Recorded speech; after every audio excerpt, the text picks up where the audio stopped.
A new family after the loss of my family. I was at the lowest point I had ever been at in my life.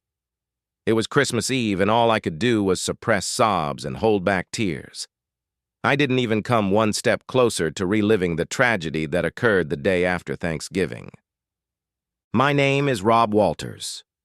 At the age of 48, I had a brilliant career as a neurosurgeon, wealth not only from my profession but also from an inheritance from my parents, and unfortunately, inheritance and insurance payments from Amanda, my wife of 26 years, good health, good friends, good spirits from doing charity work at least 8 hours a week, and all the material things one could wish for. I would trade all of these things to change what happened the day after Thanksgiving. That day, my wife Amanda, my daughter Anita, my granddaughter Bridget, my son Jackson, and my son-in-law Greg were killed in a private plane crash flying from our home to visit Amanda's parents and Greg's family in the Atlanta area. I had 2 emergencies to attend to on Friday and Saturday, and I was going to join them on Sunday on a commercial flight. Since Amanda was originally from Atlanta and, according to her will, was to be cremated and her ashes stored in a columbarium in her hometown, I saw no reason why my daughter, son, and granddaughter's ashes should not be stored the same way. Greg's parents wanted that too. I had visited Amanda's parents over the past few days, but that only made me feel worse as I tried to work through my grief. So when I left their house at 11 a.m. on Christmas Eve, I told them I was flying home, to my empty house, in the afternoon, even though I had no flight scheduled. Instead of driving a rental car to the airport, I drove to the columbarium where my loved one's ashes rested. I spent 10 minutes in front of each niche, talking quietly with my son-in-law, daughter, son, and granddaughter. When I approached Amanda's niche, I tried to speak, but all I could manage was to cry, "Why did you leave me, Amanda? How can I go on without you?" I repeated under my sobs.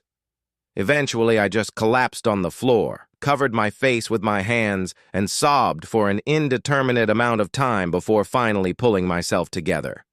I walked back to the car, asked the GPS directions to the airport, and got behind the wheel. On the way to the airport, I drove past the church where Amanda and I had gotten married. I had to stop and suppress my tears. When I looked up, the sign out front read, "Holy Annunciation Service at 1 p.m., and then listed 2 other services on Christmas Eve, at 7 p.m. and 9 p.m. I remembered that the Holy Annunciation services Amanda and I had attended when the kids were young were quick services with lots of kids. Remembering them, I thought, what could be more joyful than seeing a crowd of happy children?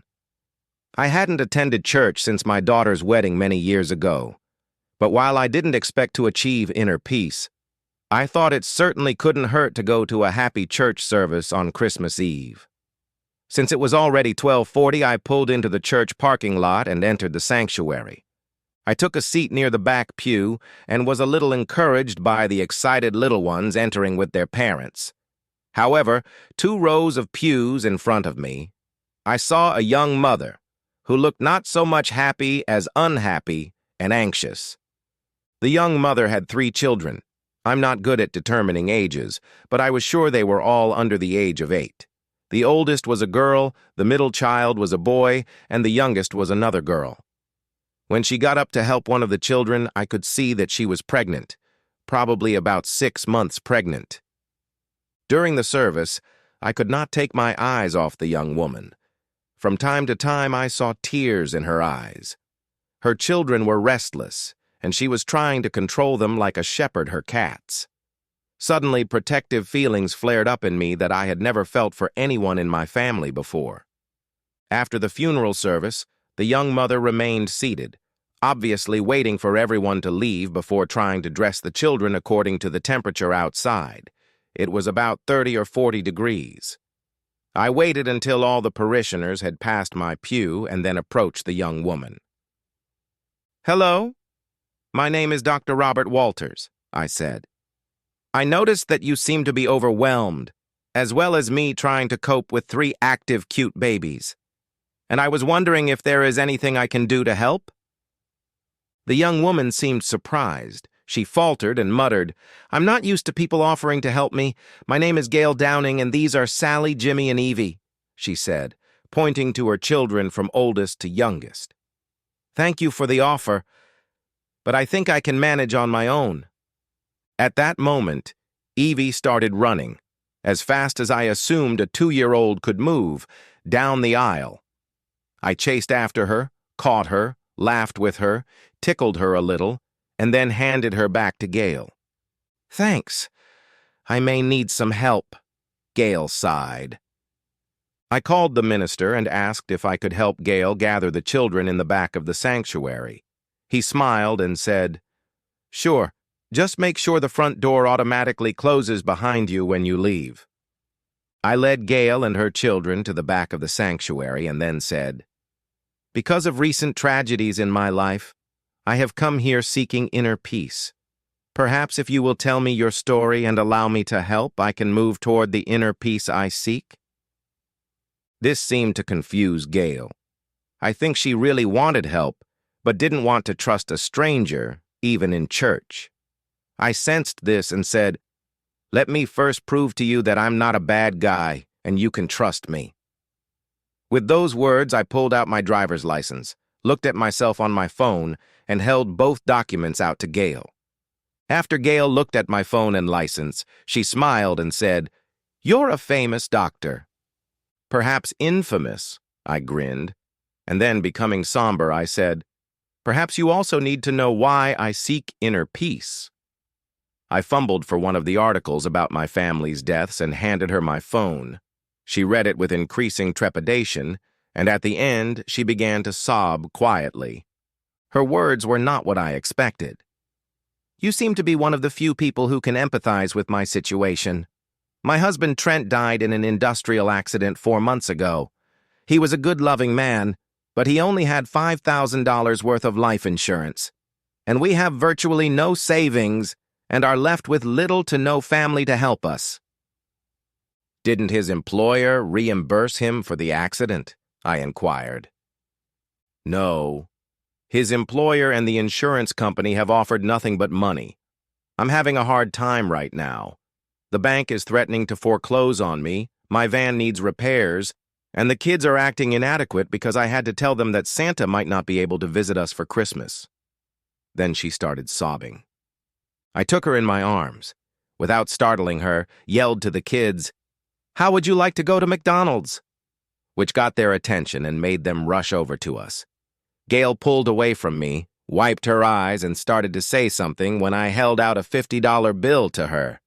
Then I whispered to her, "Give me your address and I'll bring over dinner tonight and see what I can do to get Santa Claus to come tomorrow morning." She smiled broadly and said, "You don't have to do that, Dr. Walters." "Rob, not Dr. Walters, and that will really help me on my journey to inner peace," I smiled.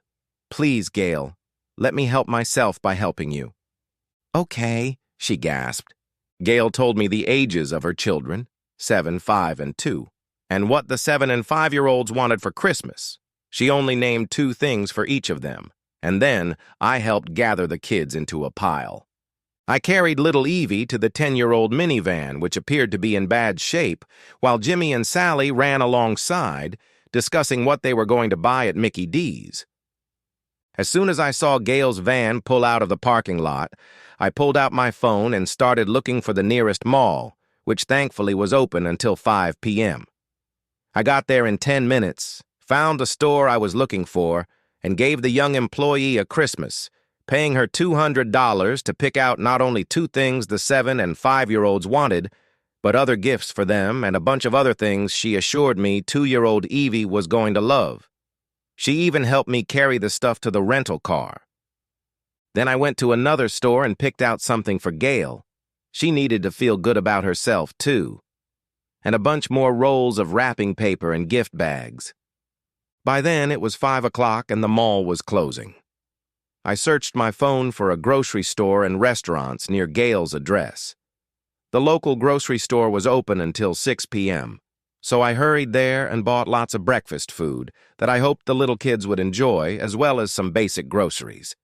There weren't many restaurants, but a five-star Chinese restaurant was open until 10 p.m., so I went there and scored a variety of food.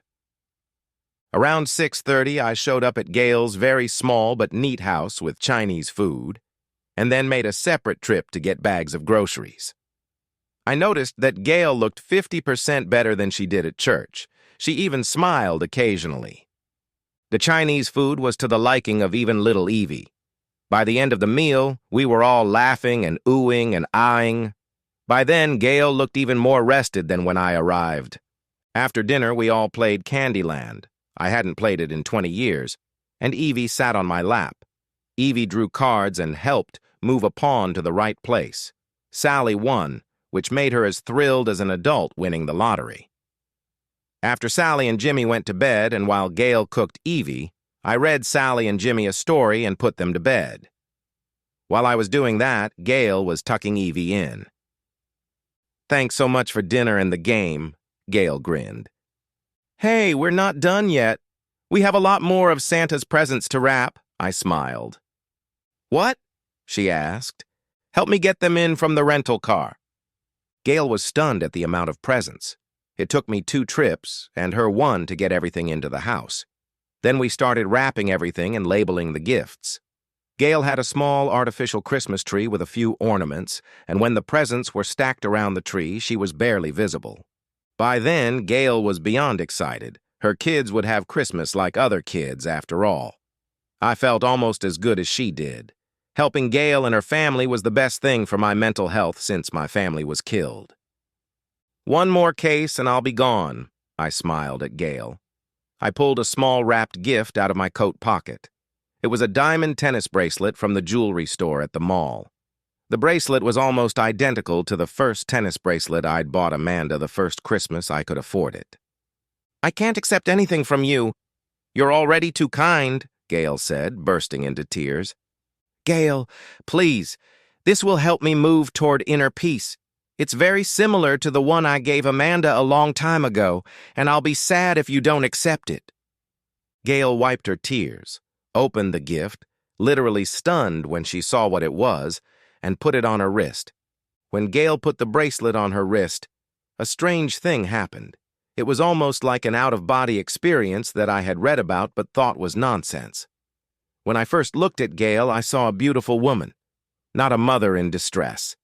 The first time she glowed like Amanda was 6 months pregnant, not looking broken like the first time I'd seen her in church. It took my breath away. When Gail held her wrist, she spoke to me, but I heard nothing. My consciousness had gone into another dimension. I was looking at Amanda from over 20 years ago, not Gail. I finally snapped out of that state when Gail came up to me and shook me. "Rob, are you okay?" she asked, concerned but with a twinkle in her eye. I jerked back to reality. "Yeah, I think I blacked out. I'm glad you liked the bracelet." "I don't like it. I adore it," Gail glared. "It's the most beautiful gift I've ever been given." "Wonderful. Say hi to the kids tomorrow morning. I hope the stuff I bought for breakfast is as well received as the Chinese food." "Where are you going?" she asked, holding one of my hands. "I'm going to find a hotel near the airport," I replied. "Why don't you stay here?" "Yeah, I can't. You don't have room for me anyway."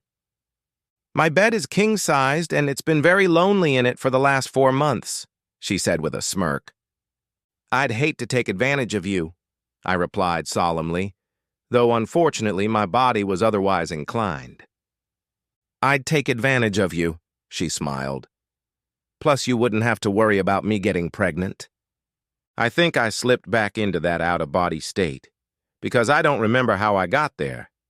But suddenly I was in Gail's bedroom, carrying her in my arms, and she was wrapping her arms around my neck and showering kisses on my cheeks and neck. I lowered Gail's feet to the floor. It wasn't just her face that was glowing now, but her whole being. I lifted her onto the bed, kissed her on the lips, and then she said, "Please make love to me." We made love several times that night. When we finished, she immediately snuggled up to me. We fell asleep quickly. Apparently, I was having technicolor dreams because I woke up from them early in the morning. My mind was clouded with endorphins as I whispered, "I love you, Amanda." "I love you, Trent," she whispered back. It wasn't until I fully regained consciousness the next morning that I realized I had called her by the name of my dead wife, and she had called me by the name of her dead husband. Gail's body was still entwined with mine when suddenly 3 little bodies jumped on the bed, screaming as far as I could understand, "Mommy, Mr. Rob, Santa came last night. Santa came?" Gail did her best to get the children out of the bedroom without exposing her body. Eventually, they left, promising that once we showered, they could open one present before breakfast. The calm, smiling, loving woman who showered with me that morning was emotionally so far removed from the longing woman at church the day before. It caused an inner joy in my heart, as strong as the outer joy I felt as I ran my hands over Gail's seemingly perfect pregnant body as we washed each other. Gail threw on a robe, and I had to put on the same clothes I'd worn yesterday since I never brought my suitcase in from the car. The kids literally jumped for joy when we walked into the living room. Since the kids were so excited, we opened all the presents before breakfast. Toward the end of the joyful squeals, Gail clung to me, unzipped her robe, pressed her body against me, and whispered, "I'm sorry I have nothing to give you but my body." I gave her a quick kiss on the lips and said, "This is the best gift in the world for me, right here and now." And I meant it. On Christmas Day, we played some more. I helped Sally and Jimmy ride their new scooters. Evie entertained us by playing her mini piano, and Gail and I cuddled from time to time. We went to the Christmas Fun Center where there were lots of things to do, including sleigh rides and other Christmas themes, and we even found a store that had groceries that Gail wanted to use to make Christmas dinner. By 10:30 p.m. on Christmas Day, we had 3 passed-out kids that we put to bed without taking off their clothes, and I was on my way to inner peace. I took a few more giant steps toward that goal when Gail and I made love 2 more times that night. The day after Christmas was Tuesday. I was now clear on what I needed to do to take the next steps toward inner peace. I paid the babysitter that Gail often used to watch the kids. The first item on the agenda was for Gail and me to go to a car dealership that sold cars with 3 rows of seats that could accommodate 4 car seats. Gail soon realized that her protests would have no effect, and resigned herself to surrendering her wreck in exchange for the new, much safer and more practical van I had paid for. We dropped the new van off at Gail's house, and then she came with me to her bank. We met with the bank manager. I paid off her late mortgage payments, made 3 months' payments for the future, and informed the manager that he would hear from my attorneys about the predatory lending practices inherent in Gail's mortgage. As we walked out, his face was completely blank, and he tried to shout at us, "We can talk about it!" Our third stop was at the office of aggressive attorneys who handled cases involving my family members' estates, insurance claims, and a lawsuit against a private aviation company. They were more than happy to take on Gail's case against the bank, which I paid for, and the case against her employer on a contingent fee, which I insisted be 25% rather than the usual 33%. As we got into my rental car after visiting the lawyers, tears came to Gail's eyes. "You've been too nice to me," she gasped. "Why were you so nice to me?" "Because people have taken advantage of you, and I sympathize. But the main reason is that I feel good now for the first time since the day after Thanksgiving. You are helping me more than I am helping you, I assure you. I thought I would never be able to get back to my surgical practice and a normal life. But now perhaps I can." There were even more tears the last time we stopped by another bank, not one run by predatory lenders, where I deposited $100,000 into Gail's account. After another fun dinner with the kids, Gail asked, as if offhandedly, "When are you leaving us?" "I'm flying back to Washington, D.C. tomorrow. You've helped me so much over the past 3 days that I think I can now get back on track and find the inner peace I've been looking for." "I thought so," she said, smiling weakly. "That means I'll have to shake your brains out of you tonight, as this will undoubtedly be my last sex before the next birth. Woe is me, I hummed. We didn't make tender love that night. That night I didn't tell Amanda I loved her, and she didn't tell Trent the same. That night was the most purely loving experience of my life. The next morning I hugged Sally, Jimmy, and Evie goodbye. They seemed genuinely saddened by my departure. Gail walked me to my car. I have your cell phone number. May I call you from time to time to update you on things and perhaps ask for your advice? I'll be disappointed if you don't, I replied with a smile. We then exchanged a loving kiss and hug. When we pulled away from each other, we both said probably the most sincere thank you of our lives. I'll admit, I had tears come to my eyes as I drove away. On the way to the airport, I stopped by the columbarium. This time I said goodbye with joy in my heart, rather than the self-pity that had characterized the previous visit. When my plane was halfway to Washington, D.C., I analyzed my situation. I did have inner peace. I could go on with my life. I could be a productive member of society again, enjoying all the good times I had spent with departed family members, rather than being stuck in a self-destructive quagmire of feelings. This concludes my story because I have achieved my goal of inner peace. However, those of you who need more than that can read the summary in my epilogue. Epilogue. Gail and I had a weekly phone conversation. Each time we talked, we both got stronger and felt better. The attorneys I set her up with got title to her house with no additional payments in exchange for dropping the lawsuit.